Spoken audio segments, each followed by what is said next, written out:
For those of you who have spent any amount of time on this channel, you know that I love to take weird builds or weird multi-classes and do something special with them. Today we're mixing something that you wouldn't think would work. We're mixing an Artificer with a Druid. Let's jump into it.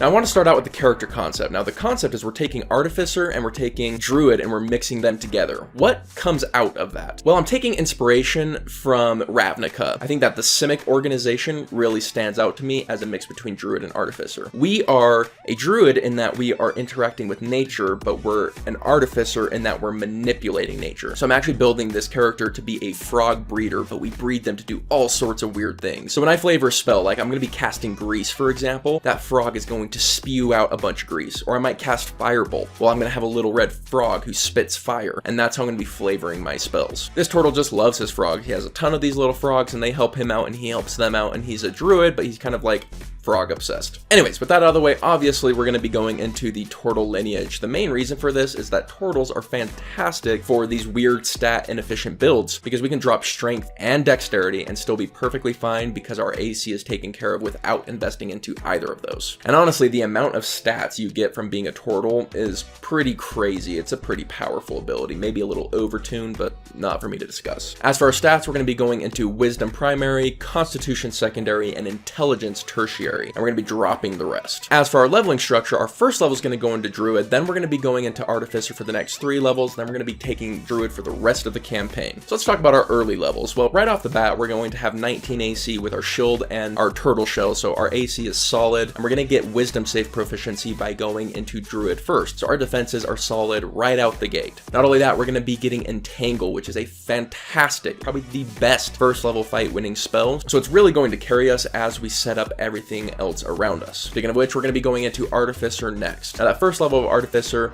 is about spells. There's 2 spells I want to mention. The first is Absorb Elements. Now we can get this as a Druid, but I'm just going to pick it up here because we want more Wisdom spells than we do Intelligence spells because we're more focused as a Wisdom caster. And since Absorb Elements really doesn't require a stat, I'm going to put it on my lower of the 2 stats. But Absorb Elements is going to be really important because we have terrible dexterity saving throws. And Absorb Elements doesn't fully cover that weakness, but a lot of the dexterity saving throws are elemental damage. So this is going to come into play for us more often than you'd think. The more important spell is Grease. Grease is a first level control spell that is concentrationless. It's spammable, doesn't get in the way of all of Druid's concentration spells, which is the mass majority of them, and it's control focused, which Druids are always going to appreciate. It's going to be great to synergize with your other control spells. It's tailor-made for Druids, and it's awesome we get it here. Not only do we have our first level spells as an Artificer, we are also getting cantrips. And what Artificers can really do for Druids is give us a long-ranged damage cantrip like Firebolt. Firebolt is twice the range of anything Druids can bring to the table, so it really expands the ranges we can play the game. The second level of Artificer is going to give us infusions. There's 2 infusions I'm really looking at. First is Mind Sharpener. Mind Sharpener is going to be huge for this build because we don't have Constitution proficiency and we're going to be concentrating. We're going to get a ton of value out of Mind Sharpener, which is going to allow us when we fail one of our concentration saves, we can just choose to succeed it instead. That's a massive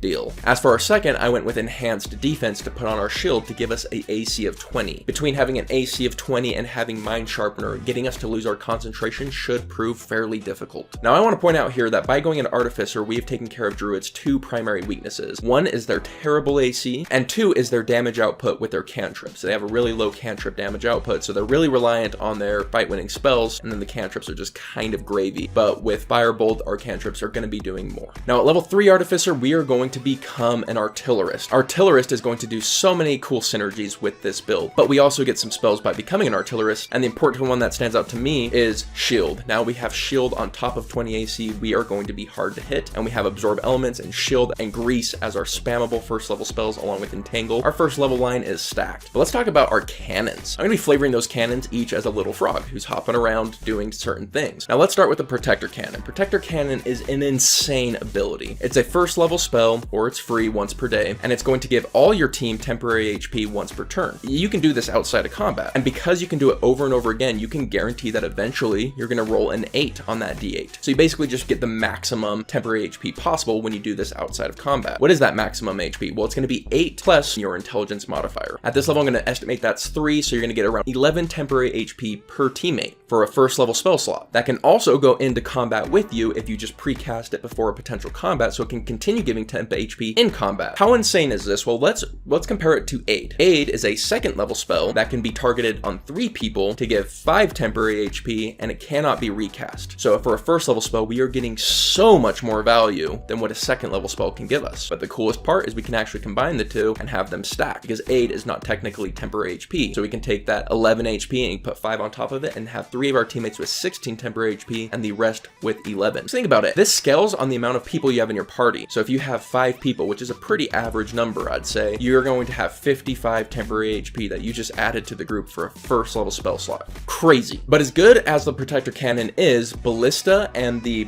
Flamethrower Cannons really synergize well with Entangle, which we're going to be wanting to use all the time. Entangle is going to allow us to do kind of this long-ranged control poking blasting style. So we set up an Entangle, we stay back as far as we can, and we're going to set up our Ballista Cannon and our Firebolt to attack people in the entangled area, and so we can deal long-range damage, keep them at bay, and our attacks are going to have advantage because of Entangle. Similarly, if we entangle a whole group of enemies, we can set up a big Flamethrower turn where we're hitting a bunch of enemies and they roll at disadvantage because they are restrained. So Entangle and the cannons have cool synergy together. Now moving into the mid game, the second level of Druid we're going to be picking up, we're going to be going into Shepherd Druid for their totems. Their totems are crazy. The standout is the Unicorn Spirit. Sure, we can do the Bear Spirit, but we are already giving out temporary HP in another way. We can do the Hawk Spirit, but we're already giving advantage in other ways and might want to keep our reactions open. So the standout is the Unicorn Spirit, and this makes us a crazy support. Makes us so powerful as a support. Well, we have the Protector Cannon for all that temporary HP, but eventually it's going to get whittled down. We're going to get pushed down to about half HP as a unit. Well, we just pop the Unicorn Spirit, do any healing spell, and it's one of the best group burst heals in the entire game, if not the best. So not only are we good at buffering damage, we're good at healing off mass amounts of damage. Now, something to mention here is that Artificers are a 3/4 caster, and why that's relevant is if we were to have 3 levels in Ranger, for example, we'd be 2 spell levels behind a full caster. But as it stands with the Artificer being a 3/4 caster, we are only 1 level behind, which means that we are going to want things that can upcast quite well. But things like Fog Cloud stand out to me. Things like Wither and Bloom, which is a good spell for this build because we are part blaster, part support, so we can set up a Unicorn Totem, still blast, and still do a mass AoE heal all at once. So Wither and Bloom has some cool synergy here. But the main standout is going to be our summon line. We are also going to be a summoner along with this build. So I'm going to do Summon Beast, and it's going to be upcastable to those even levels where it scales better. So when we only have 3rd level spells but have a 4th level spell slot, our summon spells really come in line at that point. And our summons have great synergies with our playstyle as well. Let's say we're doing that long range blasting style where we're trying to keep them away. Well, the Beast of the Sky is perfect for that time period because it can fly way ahead of us and do its hit and run thing out in front of us as we are blasting with the Ballista and our Firebolts. Similarly, the Beast of the Land loves to be next to teammates because it wants pack tactics that advantage attack. And so having the Protector Cannon near them is going to give them extra HP and likely our teammates as well. I want to point out here how many things we're doing. We are a solid controller, we are a solid blaster, and we have our support, and we do all of them quite well while maintaining fantastic defenses. This is a really well-rounded, powerful build. And there we have the core of the build. We're going to be mixing our concentration spells, whether they be control or whether they be summons, with a blasting playstyle with moments of massive amounts of support. Now, all that's going to happen as we go more into Druid, that's just going to be turned up. So for example, our summons will get stronger, our control spells will get stronger, but everything we do just gets turned up more and more and more. As for our ASIs, if you're finding that your DM is really pressuring you a lot and forcing you to make tons of concentration saves, you're probably going to want to do a concentration feat at these levels. If you're not receiving that amount of pressure, then definitely wisdom bumps first, followed by intelligence bumps. So what we built here is a super well-rounded character who also has a really fun flavor. I love the flavor of the Simic organization where they are manipulating nature to create these amalgamations, and I love the idea of doing that with cute little frogs. Now, before I leave you today, I want to give a shout out to I Am Not Soul X. I Am Not Soul X is one of our Patreons who is supporting this channel and making it possible for me to do these videos. If you want to show your support to the channel as well as get some awesome benefits, consider checking it out. But with that, my friends, I hope you have yourselves an incredible day, and I'll catch you on the next one. See you then.